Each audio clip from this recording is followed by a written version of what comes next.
Hi everybody, welcome to DayZ on the PlayStation 4, and in today's video I'm going to be sharing with you my settings for streaming to Twitch and YouTube straight from the PlayStation, because if you didn't know already, you can stream directly from the PlayStation, you can record video, you can take screenshots and upload them, you can edit video, you can do loads and loads of stuff from the PlayStation without the need for a laptop or any sort of capture software or other capture device. So first off though, let's have a quick look in the settings. Oh, and first, apologies for the quality of the video. I'm actually using my digital SLR to record this video because I haven't got any other capture software set up at the moment. You can only capture footage on the PlayStation in games. You can't capture the menus, so that's why I've got to kind of do it this way, and this was kind of the best way. Also, it's quite a warm day on my PlayStation 4, being in an OG one.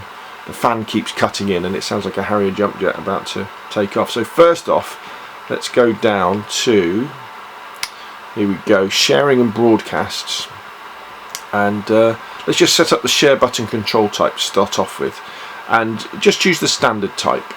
What this means is when you press the share button, it will go into the display menu, but if you press and hold it, it will take a screenshot, and if you press it twice, it will start or stop saving video. So if you do that, now set your length of video clip to 60 minutes. So this means that either from telling the PlayStation to start recording, it will record for 60 minutes, or if you tell the PlayStation to record the video, it will have recorded the last 60 minutes, which is really powerful. When you're using your PlayStation, it's constantly recording your gameplay, always. So set it for an hour. You can always edit it afterwards.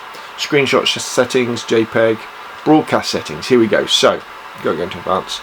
If you've got a PlayStation camera attached to your PlayStation, maybe because you've got a PSVR or something like that, you can include the video from that. I've got one, but I don't think you need to see my ugly mug.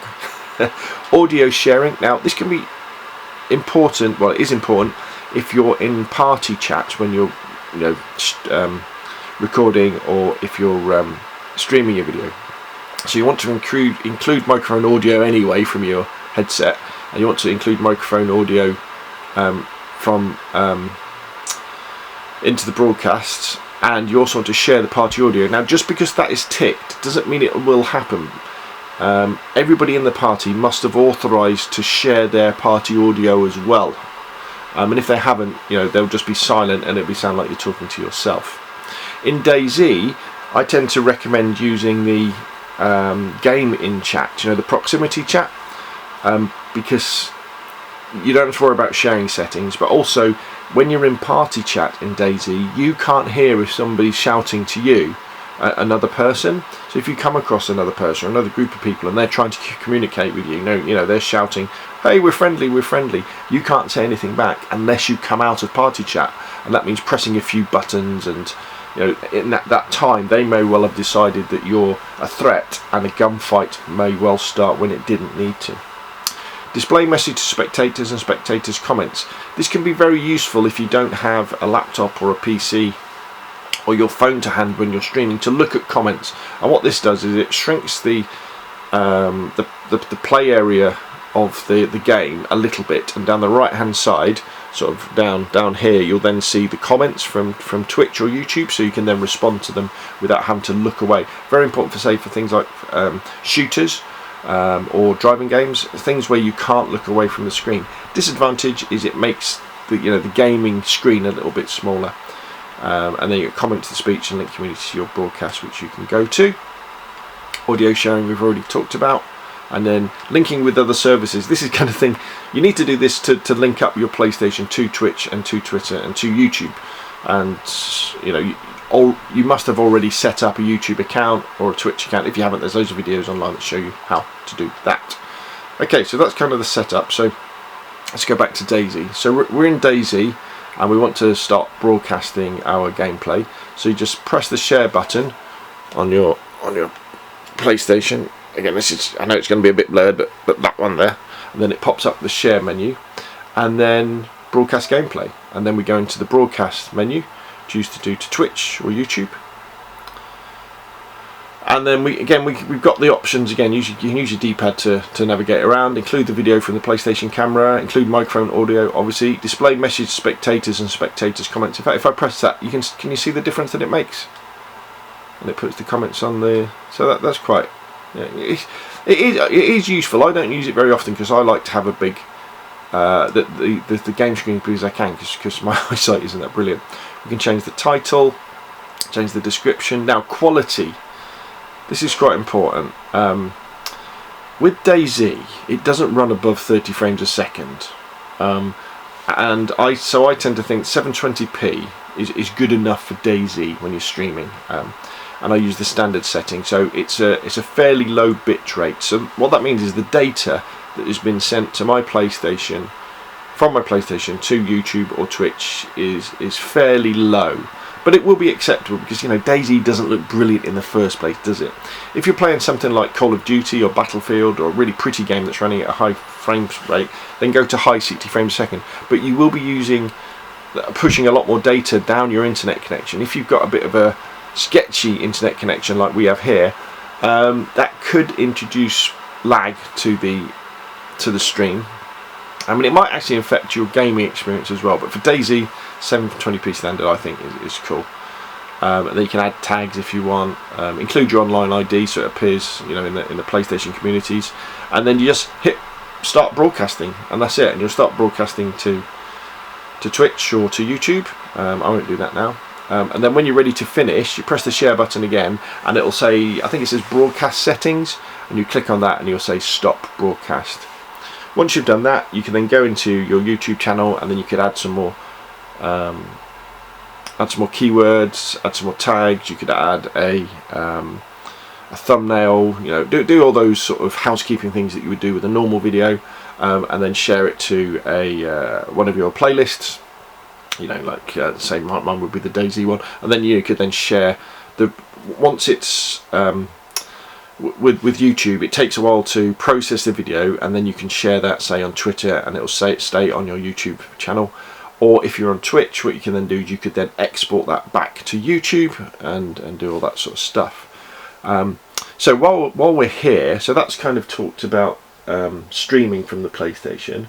Let's talk about taking screenshots, and we might talk about video for a little bit as well. So if you want to record video, as I said, that your PlayStation is constantly recording an hour's worth of video, gameplay video, on a constant loop, like a DVR.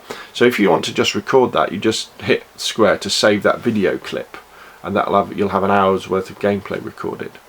If you simply want to take a screenshot at this point as well, you could just, you know, hit that and save a screenshot. As we said before, when we were looking at the settings, with my setup, if I just press and hold the share button, it takes a screenshot like that. Or if I double tap on the share button, you'll see the record icon just appeared in the top left hand corner. So now what's going to happen is my PlayStation is going to record video for an hour and then stop. Now when you do it this way, when you instigate the recording rather than say just save the last hour, to stop the recording, the safest way to do it is just to press the share button and then go into save video clip, and that will then save that video clip. Because sometimes if you start double tapping the share button, you can easily not do it or not do it quite right, and it might not work. Once you've got your screenshot, you can either or video, you can upload them directly from the share menu, or if you've got a few you want to choose from, if you just find your capture gallery, you'll find all your captures in kind of game order. So go to DayZ. So for example, there's this screenshot here, and then I can hit the share button, and then I can choose where I want to share it to. Now you'll notice Discord isn't on this link. The way that I share screenshots to Discord is that I share it to Twitter first, and then on my laptop or my PC, well, my laptop, I haven't got a PC, on my phone, once that's on Twitter, I will then save the picture from Twitter, and then I'll upload it to Discord. The way that I put videos into Discord is there's a couple of ways actually. What you can do with videos is if it's a very short video, say, you know, less than a couple of minutes, you can go into Share Factory and you can edit it down, and from Share Factory, as long as it's short enough, you can then upload it directly to Twitter, and then you can copy the URL of the video from Twitter and post that into Discord, and that will then share the video that way. If it's a longer video, again, you can go into Share Factory, and you can edit there's lots of videos, and I've done them, including how to use Share Factory to edit videos. But you can edit that video, upload it to YouTube, and then you share the YouTube link back into Discord to share it with your mates on Discord as well. And it sounds a lot more complicated than it is. Once you've actually done it a few times, it's pretty easy and pretty quick. But there's normally like that second step with screenshots. The screenshots, upload it to Twitter, and then save it from Twitter, upload it to Discord. With videos, if it's a short video, upload it to Twitter. Or you can upload short videos to YouTube. If it's a long video, upload it to edit it in Share Factory, upload it to YouTube, and share that video back into Discord. So anyway, hopefully that's useful and helpful. If you've got any other questions, put them down below. If you've enjoyed the video, hit like. If you want to see more of the same, subscribe. Remember, you can support the channel through Patreon. Remember, we've got our DayZ and PUBG Discord, the Scale Speeder Gaming Discord, and I'll put the link to that down below as well. Thank you very much, and I'll see you again soon.